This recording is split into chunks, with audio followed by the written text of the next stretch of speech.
All the exes don't live in Texas. I guess I ought to stick with furniture refinishing, huh? Well, this next piece of furniture came from an unlikely source. It came from my wife's ex-husband, who lives in the same town that we do here in Florida. It's a 7-drawer solid oak dresser. I don't know, maybe in the 50s, 60s, 70s, not sure. But it was in really good shape. And he wanted to give it to me for free. He wanted to get it out of his garage, so I took it and I decided I was going to do a tan wash. Never done one before, and so I wanted to try something new. So stay tuned and see how this turns out. And if you find anything useful or that's been helpful to you, I would appreciate you subscribing to my channel. So let's get going and see how this tan wash makeover turns out.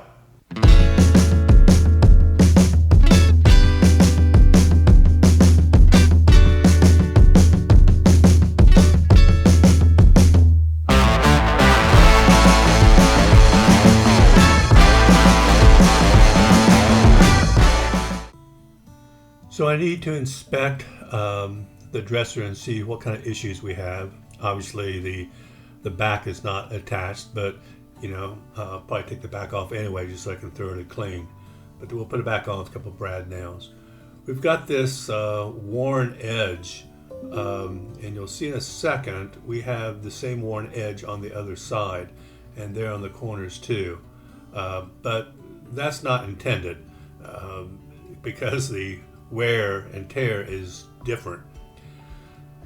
So I think what I'm going to do is simply I'm going to sand it down and bevel it so that it's all the same. You know, you'll never know that wasn't there in the first place. I think it'll look fine.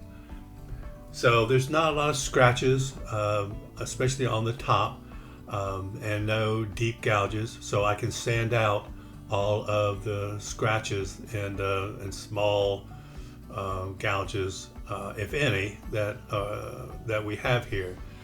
Inside the drawers look pretty good. You know, we'll sand those down and smooth them out, and but they all look pretty good. Missing a handle there, but it was in another drawer. And this base, it's got to go. I'm going to cut it off, modernize it a little bit. Other than that, this looks pretty good. So we'll get busy on cutting this base. Of course, I have to clean and sand everything. So I've measured where I want to cut, and I put on this blue painter's tape to act as a guide for the jigsaw that I'm using. Yeah, and I forgot to move all this stuff off there because it's just going to jiggle and fall on the inside anyway. So need to go slow and steady because I certainly want to stay on the edge of the painter's tape. So we're going to be cutting this down, and then when I get the base along the front cut, then I will put some tape on basically where the legs are going to be or are, and we'll cut those and then we'll be done with it. So I got the front part of the base cut. Now I put painter's tape on the legs, and then I need to cut basically the rest of the front up to that cut on the leg, and I need to do that on both sides. And then after that we'll be sanding and we should be good to go. So I'm going to use my SurfPrep for this. I'm going to start with an 80 grit sanding sheet, and I'm going to work my way up to probably 220, maybe 180. But sand this down. Obviously, you know, doing this by hand, there may be a little waviness in the line. It cut pretty straight, but I'm going to sand this down, and if I find any spots where I wavered too much, then I'll have to get out my hand planer and plane it out. But it looks really good, and so we'll be sanding this and get it done, and then after that we are just about ready to paint. So for the tan wash, I'm going to be using Sherwin-Williams Emerald Interior Acrylic Latex in a color called Stone Lion. I'm going to mix this 4-to-1, and I am going to actually measure it because it's the first time I've done this, and I just kind of want it to be right. So 1/4 cup of paint and then a cup of water. We're going to mix it all together then. And you know, we get Thai takeout a lot, and I keep these little containers that the food comes in. They have lids on them, and they're real useful, you know, for things like this. And who knows what else you'll use them for. But you know, if I have less leftover tan wash, I can put a lid on it, tape the lid, and hopefully I can use it later down the road. So here's where the transformation really happens. So this is where it all really starts to come together. I'm just using a regular 2-inch brush, nothing special since I'm going to be wiping this down, so I'm not worried about brush marks. Some people use a foam brush. That one I didn't have any on hand, but this brush will be fine. And so I'm going to apply the tan wash to the entire piece. And as I do this, I'm going to do it in sections, and then I'm going to be wiping it down. And I'll decide once I see what the first coat looks like if I need to apply a second coat. But I think this is going to look really nice. I'm really excited about this. I like the color, and I think it's going to be beautiful when it's all finished. I'm going to let this dry for about 24 hours, and then I'm going to lightly sand it down. Using the tan wash, since it's so watered down, it does raise the grain a bit. You know, this is oak to begin with, and so it's going to raise the grain. So I'm going to take 220, probably a used SurfPrep pad, because I usually keep all that stuff, because you never know when you just need a little bit of sandpaper, but you don't want to use a whole new sheet. So I'm going to take one of my used 220 pads, and I'm going to go over the entire piece and knock it down a little bit, and then we'll be ready to put the poly on. Well, I've loaded the dresser into my spray tent.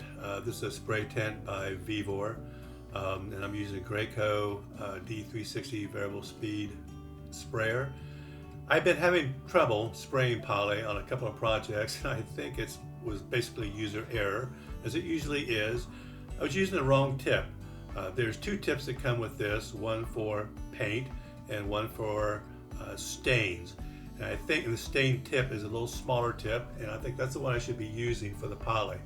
And this time it's going on much better, and I think that I'm not going to have to worry about overspray and spraying too much on this one. So, and I'm getting better at spraying also. But you can tell if you look closely on that middle drawer, you can see what's a little white. That is a bit of an overload right there, and so I'm going to have to watch it, and I may have to take a brush and smooth that out so I don't have any runs or drips. But I'm going to spray 3 coats of poly on this. I'm going to wait a couple hours between each coat and sand between 2 coats. Now that I have all the poly applied and it's dried, I'm going to go over the entire piece with this with a piece of brown paper bag. This probably equates to 1,000, maybe 1,500 grit sandpaper, but it's cheap. We get brown paper bags all the time from the grocery store or wherever, so I keep them and I cut them up into small pieces and use them for things like this. It tends to give it kind of a buttery finish, knocks down any final, you know, maybe small imperfections, you know, dust or something that's got into the poly, and it just makes it look really nice. And it's an easy way to go instead of using expensive 1,000 or 1,500 grit sandpaper.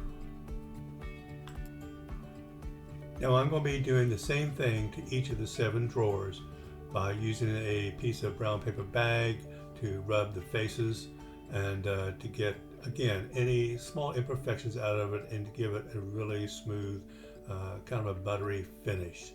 I'm also going to be using Mama's Butta on this. In this case, I'm using the orange scent, because it's orange grove scent.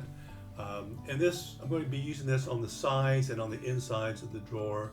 It really rejuvenates the wood, eliminates any lingering odors, and just makes it smell really good. So, I mean, look at the difference that makes on putting that on. So I'm going to do this on the sides and on the insides, and do this on each of the 7 drawers. So this is going to take a minute. Okay. There's one down. There's a Mama's Butta. Here are the handles I'm going to put on these. Hope they're going to look nice. Let's see what I got here. I'm hoping the standard screws, they send long screws that you can cut, and then screws that you just hope are going to be long enough. I'm hoping I don't have to cut it. Let's see here. I think I'm good to go. A little bit of Mama's Butta on my hands.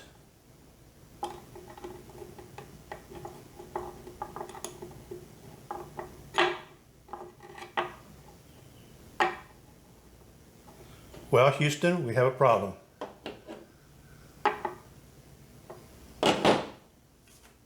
The holes, I measured 3 inches on one drawer, and they're different on different drawers.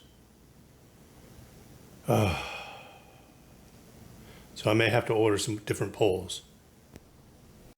Well, sure enough, let this be a lesson learned. So I have long drawers and I have short drawers. The long drawers are 3-inch holes. The short drawers are 2.5-inch holes. I only measured, apparently, a long drawer.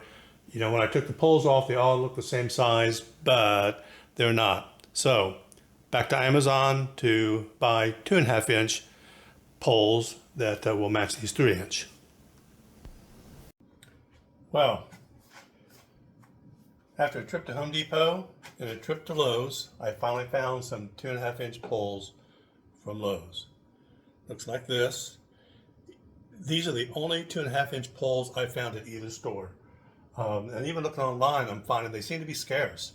Some companies make 3, they don't make the 2.5, which is the company that I bought off of Amazon. I bought the 3-inch poles that I purchased originally. They didn't make 2.5. So just let that be a lesson. Measure the holes if you have different size drawers so you know what's going on. So let's see if this one works.